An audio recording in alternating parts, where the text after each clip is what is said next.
교독하겠습니다. 이와 같이 성령도 우리의 연약함을 도우시나니 우리는 마땅히 기도할 바를 알지 못하나 오직 성령이 말할 수 없는 탄식으로 우리를 위하여 친히 간구하시느니라. 마음을 살피시는 이가 성령의 생각을 아시나니 이는 성령이 하나님의 뜻대로 성들을 위하여 간구하시니라. 우리가 알거니와 하나님을 사랑하는 자 곧 그의 뜻대로 부르심을 입은 자들에게는 모든 것이 합력하여 선을 이루느니라. 하나님이 미리 아신 자들을 또한 그 아들의 형상을 본받게 하기 위하여 미리 정하셨으니 이는 그로 많은 형제 중에서 받아들이게 하려 하셨습니다. 함께 읽겠습니다. 또 미리 정하신 그들을 또한 부르시고 부르신 그들을 또한 의롭다 하시고 의롭다 하신 그들을 또한 영화롭게 하셨느니라. 아멘. 할렐루야. 하나님의 크신 복이 함께 하신 줄 믿습니다. 우리 역사관과 앞세사랑과 나누시죠. 반갑습니다. 참 잘 나오셨습니다. 네, 받읍시다. 네, 우리 안현웅 성도님 어제 보고 오늘 또 보고 반갑습니다. 네, 우리가 인생을 살다 보면 끊임없이 수많은 사건, 사고 소식을 듣게 되고 또 경험하게 되는 것을 우리가 알 수 있죠. 어제도 제가 뉴스를 들어보니까 되게 딱 와닿는 제가 눈길이 가는 뉴스가 하나 있었는데요. 경기도 의정부시에서 교통사고가 났었는데 약 한 달 전에 있었던 사고를 이제 아마 뉴스화 된 것 같아요. 약 한 달 전에 일어난 사고인데 밤 10시쯤에 두 사람이 횡단보도를 건너게 되었습니다. 남편은 30대, 아내는 20대, 신혼부부였는데 이 아내가 대학병원 간호사로 근무하고 있었는데 퇴근을 하고 집에 이제 가는데 남편이 마중 나오는 거죠. 그래서 이제 같이 집에 들어가려고 이제 늦은 밤이니까 한 10시경 됐는데 횡단보도를 이제 건너고 있었는데 큰 트럭, 대형 트럭 기사가 그거를 잘 보지를 못해가지고 7.5톤 트럭이라고 나오더만요. 7.5톤 대형 화물 트럭 기사가 그 신호등을 제대로 보지 못했고 또 그 횡단보도를 건너고 있는 이 두 사람을 발견을 못해가지고 이렇게 두 사람을 치는 차로 치는 그런 사고가 일어났던 것이죠. 그래서 이제 경찰 조사 결과를 들어보니까 이 화물 트럭 기사가 이렇게 백미러라고 하잖아요. 이 뒷거울을 뒤를 볼 수 있는 거울을 이렇게 보다가 앞에 신호등을 보지 못했다는 거예요. 그래가지고 횡단보도를 건너가는 그 한 부부를 차로 치게 된 거죠. 근데 이 아내가 임신 중이었어요. 임신 4개월쯤 됐는데 결국 태아 후 죽고 아내도 죽었어요. 병원에 입원한 지 17일 만에 사망했습니다.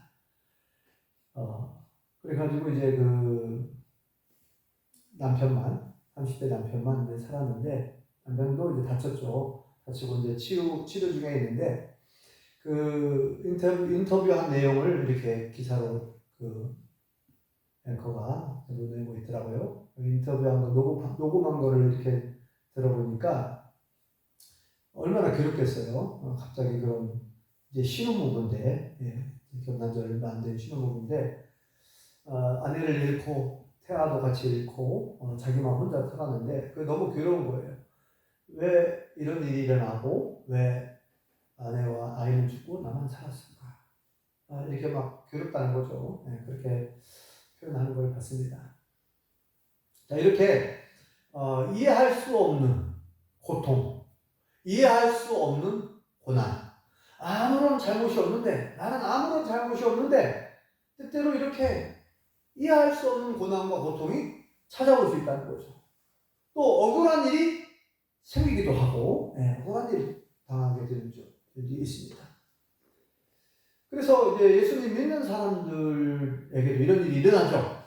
어제 이제 결혼식을 제가 다녀왔는데 예식이 끝나고 식사를 하는데 저하고 집사람이 서로 마주보고 앉았는데 제 옆에 한 어느 교회 권사님이 앉아서 같이 식사를 하면서 제가 이제 목회자라는 걸 알고 제가 진례를 했으니까요. 그래서 어느 교회 다니냐고 서로 이야기를 하고 저는 이제 알죠. 그분은 저를 알고 저도 이제 많이 보지 못했지만 이제 알고 있는 권사님인데 알고 있는 권사님인데 자기 그 신앙생활을 자기가 경험한 거 간증을 잠깐 얘기하는 걸 제가 들었어요. 자기에게 굉장히 힘든 시간들이 있었다는 거예요. 작년 7월에 자기 아들이 사망했어요. 정확한 이야기는 안 하시는데 아무튼 아들을 잃었단 말이죠. 아들을 젊은 아들을 잃어가지고 너무 힘들었다는 거예요. 하나님 도대체 왜 그러십니까? 막 그런 그런 따져 묻는 것이 그냥 나온다는 거예요. 왜 하나님 도대체 왜 그러신 겁니까? 왜 아들을 빨리 데려가신 겁니까? 막 이렇게 불평 불만을 털어놓기도 하고 괴로웠던 시절들을 지냈던 것 같아요. 그런데 이제 이분이 이제 계속 하루에 10분 이상 성경을 계속 읽었대요. 계속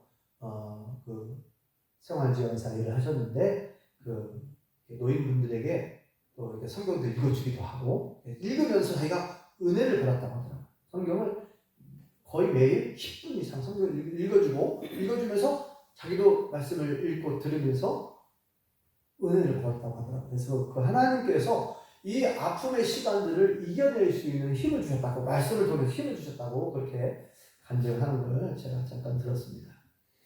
자, 이것은 믿는 사람들이나 안 믿는 사람들이나 동일하게 찾아올 수 있어요. 이해할 수 없는 고난과 고통, 사건, 사고가 생겨날 수 있다는 거죠. 성경에도 보면 믿음의 사람들에게도 이런 일들이 막 일어나는 걸 볼 수가 있어요. 대표적인 인물이 욥 잘 아시죠? 그 요셉의 경우를 이제 우선 다시 한번 얘기를 해보면 요셉 잘 아시죠? 요셉은 아브라함이 이삭을 낳고 이삭이 야곱을 낳고 야곱이 12아들을 낳는데 12아들 중에서 11번째 아들이 요셉이에요. 근데 이제 라헬과 사이에서 태어난 자식인데 아버지 야곱이 요셉을 특별히 사랑했다라고 표현이 되어 있죠. 그래가지고 많은 자식들이 있지만 요셉을 더 사랑했던 것 같아요. 더 아끼고. 그래서 채색 옷을 입혀줬다. 이건 뭐냐면 한마디로 말해서 비싼 좋은 옷을 해입힌 거예요. 그 아들에게만. 그러니까 이제 그 형들이 시기 질투가 나는 거죠. 요셉만 아버지는 맨날 편애한다고 요셉만 사랑한다고 이렇게 이제 불평불만이 좀 있었는데 또 더 이제 형들이 화가 난 것이 요셉이 또 꿈을 꿨어요. 꿈을 2번이나 꾸잖아요. 꿈을 꿨는데 형들한테 꿈 얘기를 해주잖아요. 형들! 내 꿈 얘기 좀 들어보라고. 내가 간밤에 꿈을 꿨는데 참 희한하다고. 형들의 모든 곡식단이 나에게 절을 하는 꿈을 꿨다. 모든 목사가 나에게 절을 하더라고. 그러면 이제 형들이 좋아하겠어요? 야, 네가 뭔데 응? 별로 형들이 들 때는 기분 좋은 소식이 아니잖아요. 형들의 곡식단이 다 자기 요새 제일 막내인데 그때 당시에 막내 같은 원래는 물론 요새 밑에 또 베냐민도 있지만 자 그런 꿈을 얘기하니까 형들이 더 기분 안 좋았어요. 그런데다가 또 꿈을 꿨어요. 또 꿈을 꿔가지고 또 얘기하는 꿈 얘기를 이제 아버지도 그걸 알았어요. 아버지 야곱도 이번에는 무슨 꿈을 꿨냐면 하늘에 있는 11별이 자기에게 절을 하더라고요. 또 그러니까 아버지가 그 꿈 이야기를 듣고 야 이놈아 네가 그럼 우리의 왕이라도 된다는 말이냐? 11별이 자기에게 절을 하는 꿈을 이렇게 2번 연거푸 그런 꿈 이야기를 들은 형들이 얼마나 기분이 안 좋겠어요. 시기 질투가 아주 많았는데 그러다가 이제 양을 치러 형들은 다 양을 치러 갔단 말이에요. 그래서 아버지 야곱이 요셉에게 심부름을 시켰잖아. 야, 여기 저 형들한테 한번 가봐라. 양을 잘 치고 있는지, 양들이 잘 있는지 살펴보고 와라. 이제 먹을 거 싸줘가지고 이제 보낸 거죠. 심부름을. 도단이라고 하는 곳에 이제 갔는데, 아무튼 조금 멀리 떨어진 곳이에요. 집에서부터. 네, 갔는데, 이게 보니까, 형들이 보니까 저기서 누가 한 사람이 걸어오고 있어요. 보니까, 딱 보니까 요셉이네. 딱 표가 나는 거예요. 네. 근데 그때 채색옷 아마 좋은 옷을 입고 갔는지 아무튼 딱 보니까 알아요. 막내 동생이 오고 있어요. 그래서 기분 나쁘다고 막 형들이 저는 뭐 저 꿈쟁이 온다고 꿈쟁이 막 그러거든요. 꿈쟁이 온다고 그러면서 형들이 막 이제 서로 상의하는 거예요. 저는 뭐 어떻게 불탕을 보니까 저놈이 저렇게 우리한테 꿈을 2번이나 이렇게 꿈 얘기를 했는데 저놈의 꿈이 어떻게 되는지 한번 보자. 그러면서 어떻게 하냐면요. 그 요셉을 막내 동생 요셉을 죽이려고 해요. 죽이려고. 그래서 깊은 구덩이다가 우리 손으로 죽일 수는 없고 저 깊은 구덩이에다 그냥 던져버리자. 그럼 거기서 굶어 죽으라. 뭐 거기서 정갈에 나와서 정갈에 쏠릴 수도 있고 아무튼 물도 없고 먹을 것도 없는 저 깊은 구덩이에 던져버리자는 거예요. 네. 그래서 던졌어요. 구덩이에 던졌어요. 얼마나 참 아무리 그래도 그렇지. 예? 막내 동생을 갖다가 아무리 기분 나쁘고 아버지가 편애를 하고 그렇게 한다고 어떻게 그 동생을 죽일 생각을 하는지 참 그렇죠? 근데 이제 야곱의 4번째 아들 유다가 하나 이렇게 동생이 그냥 죽는 것이 굉장히 괴로웠나 봐요. 아무튼 동생을 사랑하는 마음이 좀이라도 있었겠죠. 무슨 또 하나 제안을 하냐면 형제간들한테 차라리 우리가 저 동생이 저기 있다가 죽을 수 있는데 뭐 죽으면 뭐 하겠냐. 차라리 그냥 저기 저 약대상들, 장사꾼들, 무역하는 사람들이요. 무역하는 사람, 저 이집트로 가는 무역하는 낙타에다가 막 많은 짐을 싣고 막 가는데 차라리 그냥 노예로 팔자. 그럼 우리가 돈이 생기잖아요. 돈이 생기고 우리 손으로 죽이지도 않고 어떻게 되는가 꿀먹이 어떻게 되는지 한번 보자. 유다가 이제 그렇게 형들한테 또 형과 동생들한테 제안을 하는 거죠. 차라리 죽이지 말고 그냥 노예로 팔자는 노예로. 그래가지고 이제 다시 구덩이에서 꺼내가지고 장사꾼들한테 무역하는 사람들한테 노예로 팔았어요. 네. 그래갖고 이제 이 노예 무역 사람들이 이집트, 그 당시에 이집트는 오늘날로 치면 미국과 같은 아주 큰 강대국이었고 문명이 발달한 아주 큰 나라예요. 이집트가 지금은 아주 작은 나라지 뭐 힘이 약한 나라죠. 경제나 여러 가지로. 근데 과거에는 이집트가 상당히 문명이 먼저 발달했던 곳이잖아요. 나일강을 유역으로 나일강 중심으로 해서 문명이 아주 발달한 아주 큰 잘 사는 나라입니다. 강대국인데 거기에서 이제 요셉이 노예로 팔렸어요. 누구한테 가냐면은 이집트 왕의 시위대장 보디발 장군의 노예로 갔어요. 그 집의 머슴으로, 그 집의 노예로 끌려갔죠. 근데 이제 이 요셉이 막 그 형들로부터 그런 그런 가슴 아픈 일을 겪었으니까 정신적으로도 큰 충격을 받았겠죠.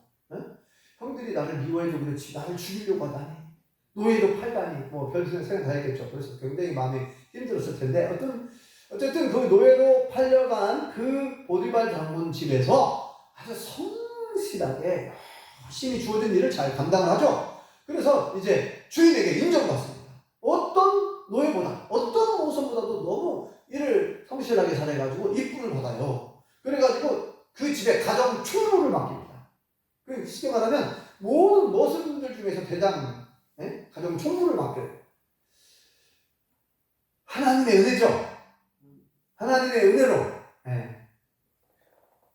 자, 근데 일단은 이렇게 이제 가정 총무가 됐지만 또 어려움을 겪어요. 요셉이 아주 용모가 뛰어났다는 거예요. 그래가지고 보디발 장군의 아내가 요셉을 사랑하는 거예요. 요셉을 좋아하는 마음이 생겼어요. 그래가지고 남편은 밖으로 돌아다니느라고 바쁘고 요셉은 그 잘생긴 요셉은 집안의 일을 하고 막 많이 보잖아요. 그러니까 이 보디발 장군의 아내가 확신을 품는 거예요. 요셉과 동침하고 싶은 생각이 생겨가지고 나랑 같이 잠을 자자. 이렇게 해서 유혹하는 거예요. 그리고 이제 뭔가 약속했겠죠. 나하고 잠을 자면 내가 너에게 돈을 금화를 얼마를 주겠다. 뭐 이런 어떤 조건을 제시할 수도 있겠죠. 네. 어떤 좋은 조건을 제시했을 것으로 추정합니다. 그런데 요셉은 절대 그럴 수 없다고 계속 만류를 하죠. 나는 그럴 수 없다. 네. 이 집의 주인이 모든 걸 나에게 맡겼지만 당신만큼은 장군의 아내이니까 절대 그럴 수 없다. 네. 나는 하나님을 믿는 사람으로서 하나님 앞에 부끄러운 일을 할 수 없다는 얘기죠. 네. 그래가지고 계속 이제 피해 다녔어요. 그런데 이제 또 어느 날 이제 집안에 볼일이 있어서 또 요셉이 들어갔는데 이제는 이 여자가 끈질기게 요셉을 막 붙들어요. 붙잡아가지고 막 또 같이 잠을 자자고 막 그래요. 근데 요셉이 막 뿌리치고 나왔어요. 뿌리치고 나오는 바람에 겉옷이 벗겨져갖고 이제 벗겨지고 나왔는데 이제 어떻게 생각하냐면은 이제 단단히 화가 났어요. 보디발 장군의 아내도 단단히 화가 났어요. 이놈 내가 맛 좀 보여줘야 되겠다. 뜨거운 맛을 좀 보여줘야 되겠다. 해가지고 자기 모습들을 다 집합시켜요. 그래가지고 거짓말을 합니다. 요셉 저놈이 나를 겁탈하려고 했다고. 이게 증거물이라는 거예요. 요셉의 겉옷이 벗겨졌는데 자기가 이렇게 잡아당기고 그런데 이게 증거품이라는 거예요. 요셉의 겉옷. 그래가지고 남편이 이제 왔는데 남편한테 고자질하는 거죠. 여보, 저 히브리 놈, 저 종놈이 나를 겁탈하려고 한다. 뜨거운 맛 좀 보여줘라. 그리고 이제 이 괘씸한 놈 봐라. 이제 그 고지고대로 듣는 거죠. 자기 아내 말만 듣고. 그래가지고 감옥에 갔어요. 감옥에. 그러니까 요셉이 억울한 누명을 쓰고 감옥에 간 거예요. 요셉 입장에서 얼마나 억울하고 얼마나 좀 괴롭겠습니까? 요셉은 아무 잘못이 없어요. 잘못하는 친구가 없어요. 요셉이 하나한테 어떤 특별한 죄를 지었다든지 아니면 보디발 장군에게 잘못을 했다든지 누구를 해쳤다든지 누구를 때렸다든지 거짓말을 했다든지 아무런 잘못이 없어요. 그런데 이해할 수 없는 고난이 자꾸 찾아오는 거예요. 요셉 입장에서는 하나님이 원망스러울 수도 있죠. 하나님 원망스럽고 하나님 대체 왜 그러십니까? 왜 나에게 이런 억울한 일, 내가 지금 외국에 다른 나라에 잡혀와가지고 노예 살해한 것도 이게 내가 기분이 안 좋은데 형들에게 이렇게 미움을 받고 이렇게 아버지와 강제로 떨어져갖고 이렇게 여기서 타국에서 살고 있는데 내가 여기서 성실하게 일을 하고 주인에게 이쁨을 받아가지고 가정 충분히 일하고 있는데 왜 또 이런 억울한 일을 당해서 왜 감옥살이 해야 되냐 이 말이에요. 그럴 수 있잖아요. 근데 어쨌든 속으로는 그랬는지 모르겠지만 여기에는 그 요셉이 하나님을 원망했다, 불평했다 그런 내용이 안 나와요. 어쨌든 요셉은 하나님을 끝까지 신뢰한 것 같아요. 하나님에 대한 믿음을 버리지 않았어요. 하나님을 떠나지 않습니다. 그래서 이제 그 감옥에서도 성실하게 그냥 감옥살이를 하는 거예요. 그러다가 그 교도소 소장이 중요한 일들을 그 감옥 간수장이가 해야 될 여러 가지 이제 업무 있잖아요. 또 감옥에서도 업무 일이 있잖아요. 교도소에서 그 업무 하는 일을 요셉에게 맡깁니다. 요셉을 잘 봤어요. 보니까 잘하게 생겼어요. 요셉이 그 일을 또 잘 해요. 그러니까 감옥에서도 인정받았어요. 요셉이 성실하게 일을 해가지고 그래가지고 감옥에서도 참 그렇게 쓰임 받았는데 어느 날 떡 맡은 관원장, 술 맡은 관원장, 그러니까 이집트 왕의 아주 총애를 받았던 높은 고위직, 오늘날로 말하는 장관 두 사람이 감옥에 온 거예요. 떡을 맡은 관원장, 술을 맡은 주관하는 관원장, 이 두 장관이 감옥에 들어갔어요. 이 사람들이 하루 한 날 꿈을 꿨네, 똑같이. 근데 아무도 그 꿈을 해석해 주는 사람이 없어요. 그래서 요셉이 그 꿈을 하나님께서 주신 지혜로 그 꿈을 잘 해석을 해줬죠. 그래서 그 꿈대로 됐어요. 한 사람은 떡 맡은 관원장은 그 왕의 생일날 죽임을 당하고 술 맡은 관원장은 다시 복직을 한다 했거든요. 요셉이 꿈대로 하나님의 지혜로 꿈을 해석해 준 대로 그대로 됐어요. 그래서 요셉이 사실 뭐라고 부탁을 했냐면은 술 맡은 관원장한테 당신이 복직을 하면 내가 지금 억울하게 감옥에 왔으니까 왕에게 말을 잘 해주셔가지고 나를 좀 석방시켜달라. 그러니까 술 맡은 관원장이 알았다고. 그런데 실제로 복직한 다음에 까마득히 잊어버린 거예요. 요셉이 가서 잊어버렸어요. 요셉이 잊어버렸는데 또 한 사건이 벌어집니다. 잘 아시는 바와 같이 이제는 왕이 꿈을 꿔요. 왕이 2번이나 꿈을 꿨는데 이 꿈을 해석해줄 만한 사람이 아무도 없는 거예요. 그 나라에 용하다라고 하는 점쟁이, 무당, 박수, 마술사, 마법사, 별별 용하다라고 하는 사람들 있죠. 다 불러가지고 꿈을 좀 해석을 해봐라. 아무도 못해. 근데 그때 누가 생각이 났어요? 요셉이 생각난 거죠. 술 맡은 관원장. 왕이시여. 내가 감옥에 갔었는데 이렇게 요셉이라고 하는 청년이 꿈을 해석해줬는데 그 꿈대로 이렇게 다 복직이 됐다고. 이 요셉이라고 하면 왕이 꾼 꿈을 해석을 해줄 수 있을 것 같다. 그러자고 빨리 데리고 오라고. 그래서 요셉을 감옥에서 풀려나와가지고 수염도 깎고 또 새로 갈아입고 다 이제 왕 앞에 서게 된 거죠. 그래서 요셉이 하나님이 주신 지혜로 그 꿈을 다 해석해 줍니다. 그래서 7년 동안, 앞으로 7년 동안 대풍년이 있을 거라. 그때에 남아도는 곡식들을 어떻게 하라고요? 잘 저장해야 됩니다. 왜냐? 7년 대풍년 뒤에는 7년의 대흉년이 이 나라에 닥칠 겁니다. 그래서 흉년을 대비해서 대통령 기간 동안에 큰 곡식 창고를 만들어가지고 그걸 잘 저장을 해서 흉년을 대비해야 됩니다. 그러니 왕이시여, 이 나라에 훌륭한 지혜로운 사람을 잘 지도자로 세워가지고 그 일을 감당하게 하시면 될 것 같습니다. 하나님이 주신 지혜로 꿈을 해석해 준 적이 있습니다. 그랬더니 이집트 왕이 뭐라고 그래요? 야, 내가 보니까 너보다 더 뛰어난 자가 없다. 요새 너보다 우리나라가 보니까 아무도 이 꿈을 해석하는 사람 없었는데 네가 애국 우리나라의 국무총리가 되라. 내가 너에게 맡기겠다. 하고 자기가 왕이 끼고 있는 도장, 어인이라고 하죠. 어인, 왕의 도장, 어인을 딱 빼가지고 인장반지 빼가지고 요셉에게 딱 줬어요. 네가 이제 오늘부터 이 나라의 국무총리다, 국무총리. 이 일을 잘 네가 맡아서 해결 좀 하라고 정권을 줬어요. 정권. 네, 감옥에 죄수로 있다가 하루아침에 하나님의 은혜로 애굽의 2인자 국무총리가 된 줄 믿습니다. 그러니까 우리는 잘 알지 못해요. 고난이 이해할 수 없는 고난과 고통이 찾아올 때 그 당장은 너무 이해하기가 너무 어렵습니다. 내가 가지고 있는 상식과 경험으로 이해할 수 없는 고난과 고통이 너무나 많아. 그런데 사람들이 잘 알지 못해가지고 자기가 가지고 있는 경험과 지식 그 안에서 이걸 해석을 하려고 하는 거예요. 그러니까 문제가 발생합니다. 우리가 어떻게 창조주 하나님의 그 깊은 계획과 섭리를 어떻게 다 합니까?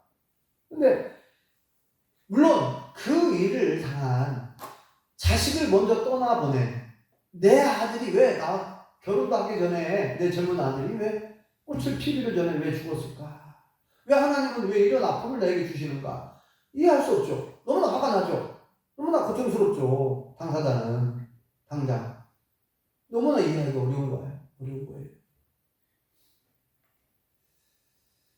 아무리 이해하려고 해도 아무리 그것을 생각해도 그것은 당사자가 아니면 우리가 함부로 말할 수 없어요. 그 아픔과 그 고통은 우리가 다 이해할 수 없겠죠. 추정은 하겠지만 대충 너무나 힘들겠다, 너무나 마음이 아프겠다 그렇게 말할 수 있겠죠. 그럼에도 불구하고 이렇게 성경에는 이해할 수 없는 고난과 이해할 수 없는 고통이 계속 이어지고 있어요. 전 세계에서 지금도 수많은 사람들이 죽고요. 원치 않는 사건, 사고가 계속 일어나고 있고요. 또 성경에서도 그런 일들이 벌어지고 있고. 네. 그런데 오늘 말씀을 보면 이제 그 의문에 대한 답이라고 생각할 수 있어요. 답이라고 볼 수 있어요. 오늘 본문에 보면은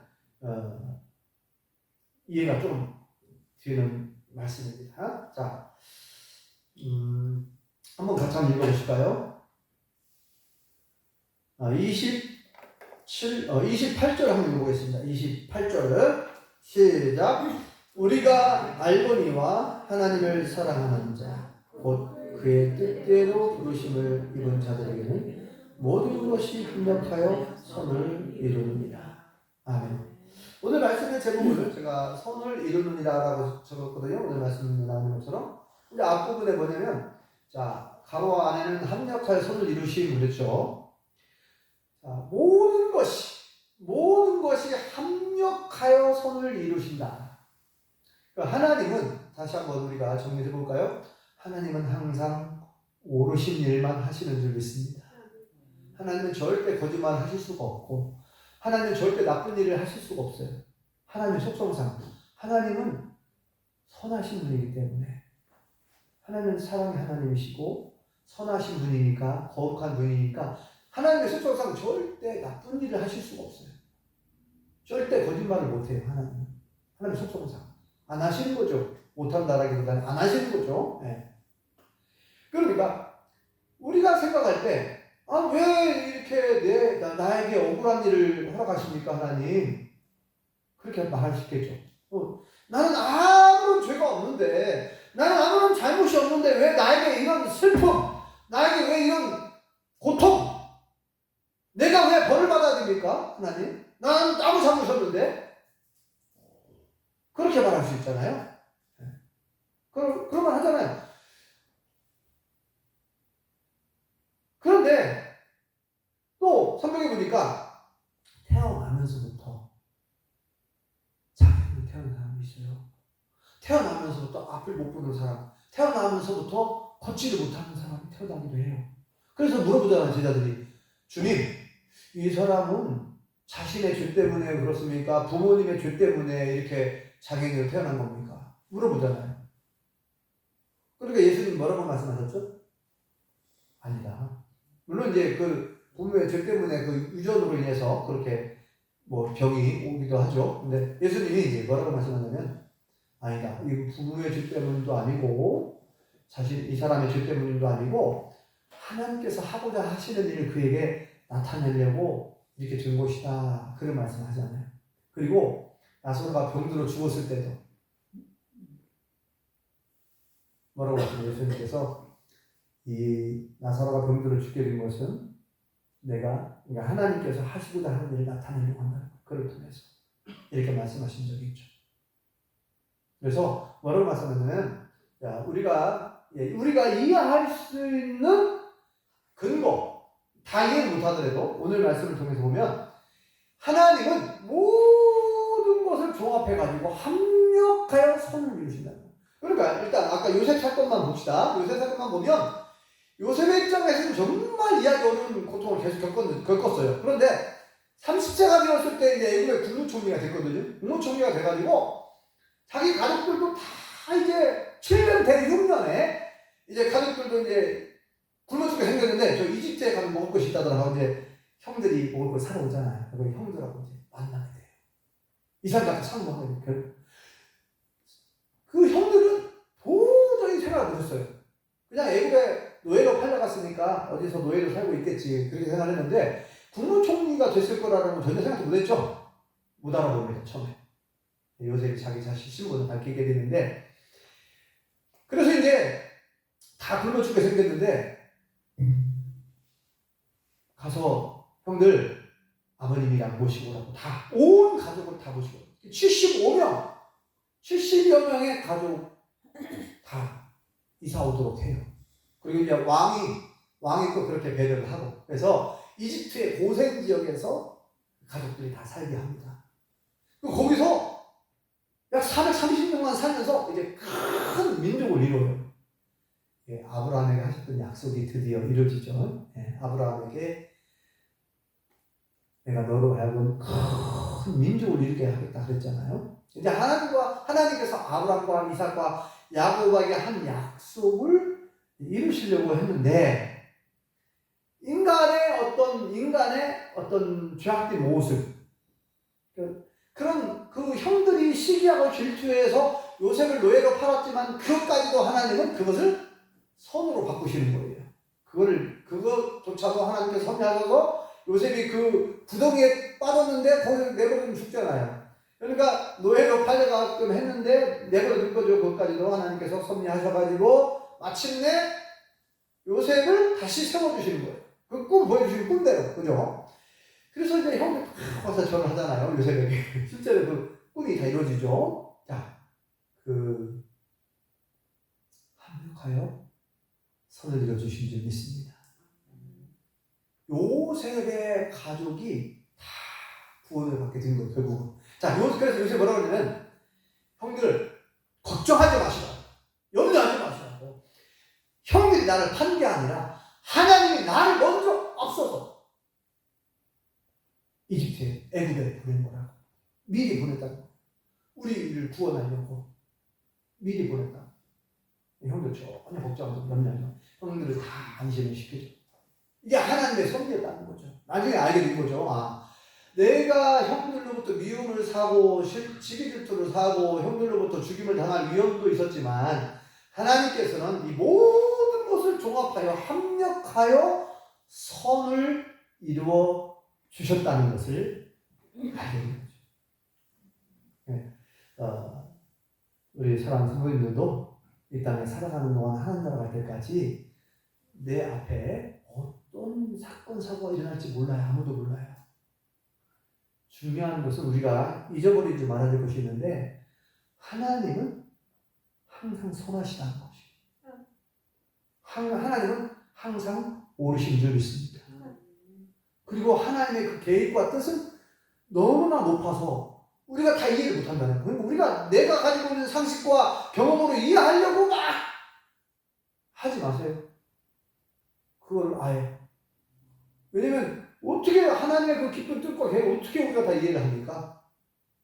다만 우리가 기도할 것은 하나님의 뜻이 이루어지기를 원합니다. 나를 통해서 이 사건을 통해서 하나님의 계획과 섭리 속에서 하나님의 뜻이 이루어지기를 원합니다. 그러면 하나님의 뜻은 항상 좋은 거거든요. 하나님의 뜻이 이루어지면 좋은 거예요.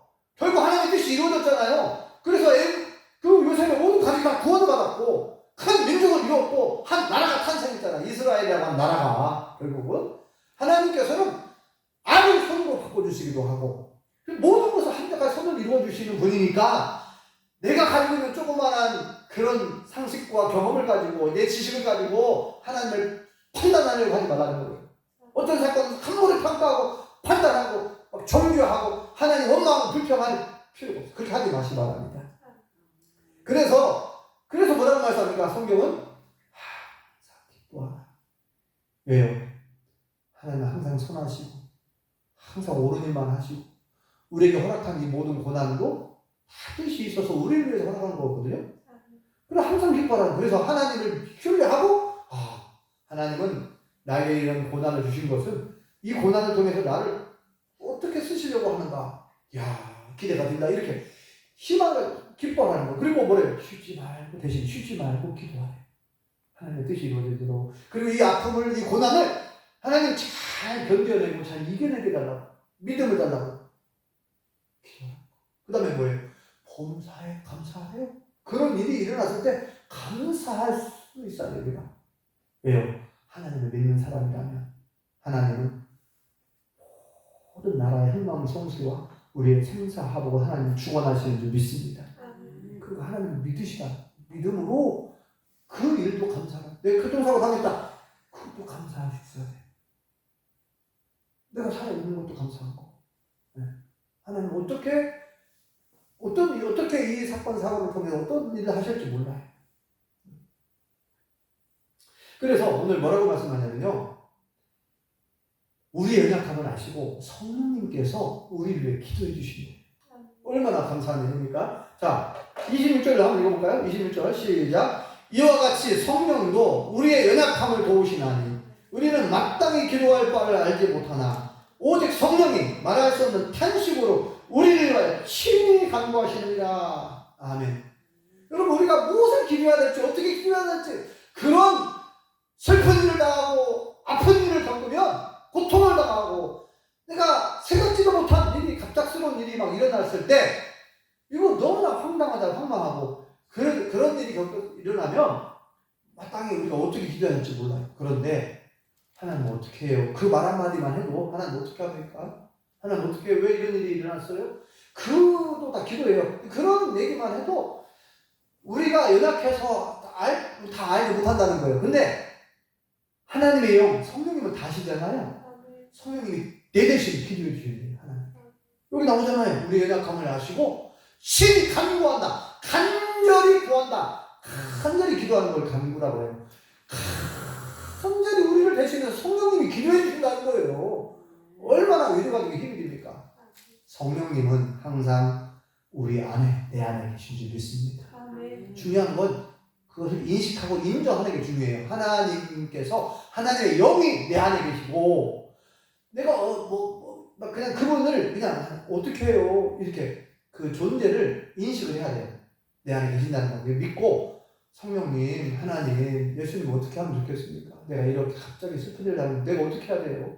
이 상황에서 무엇을 위해 기도해야 될까요? 어떻게 기도할까요? 무엇이 하나님의 뜻이죠? 하나님의 뜻은 무엇입니까? 내 이 슬픔과 아픔을 잘 이겨내게 해달라고, 잘 극복하게 해달라고, 하나님의 뜻이 이루어지게 해달라고. 그렇게 하면은 내가 다 못 구해서도 성령님께서 알아서 그냥 다 기도해 주신다는 거 아닙니까? 예수님께서도 하나님 보좌 우편에서 우리를 기도해 주신다 그러는데, 그죠?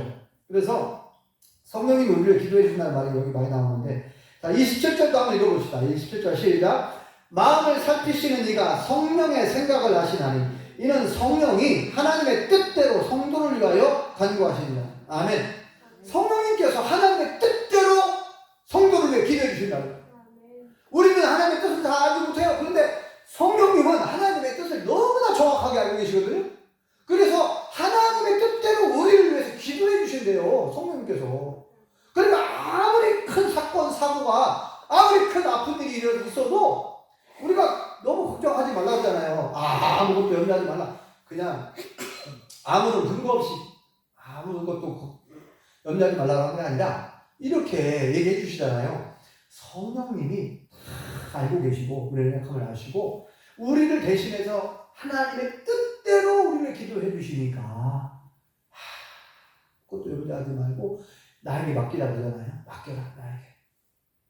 나를 의지하라는 거예요. 그러면 우리가 가만히 있으면 됩니까? 아니죠. 어떻게 돼요? 그냥 내가 할 수 있는 기도를 하는 거예요. 하나님 어떻게 해요? 그냥 그 얘기만 하면 돼요. 하나님 이름만 불러도 돼요. 여호와 하나님, 예수님, 성령님 어떻게 해야 됩니까? 그 얘기만 해도 돼요. 그게 기도예요. 그러면 성령님께서 우리를 대신해서 기도해 주시면 그러면 합력하여 손을 이루어 주실 줄 믿습니다. 오늘부터, 지금부터 다시 한번 우리 앞에 일어나는 수많은 사건, 사고를 경험하면서 아무것도 염려하지 마시고, 물론 너무나 크게 그런 일이 있으면 슬플 수밖에 없고 고통이 찾아오고 고난이 있겠죠. 그럼에도 불구하고 우리는 믿는 사람들이에요. 하나님 믿는 사람들은 반응이 달라야 돼요. 반응. 어떻게 반응할 것인가. 안 믿는 사람들처럼 재수가 없어서 왜 이렇게 하면 안 되고 누구 때문에 다른 사람은 책임을 져요.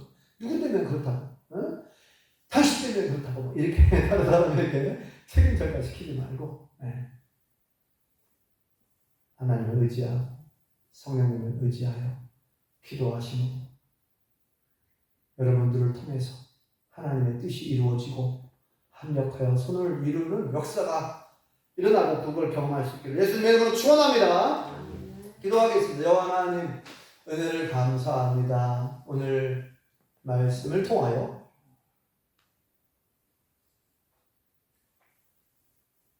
하나님을 믿는 사람들은 모든 것이 합력하여 선을 이루어 주실 거라고 말씀하셨고, 성령님께서 우리의 약함을 아시고 우리를 위해 대신해서 하나님께 간절히 기도해 주신다고 위로의 말씀을 주신 것 감사합니다.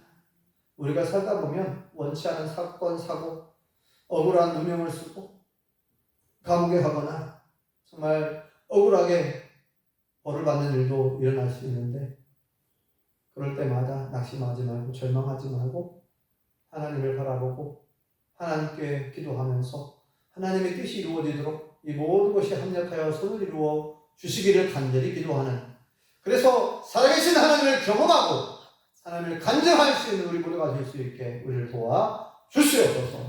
예수님의 이름으로 기도합니다. 아멘.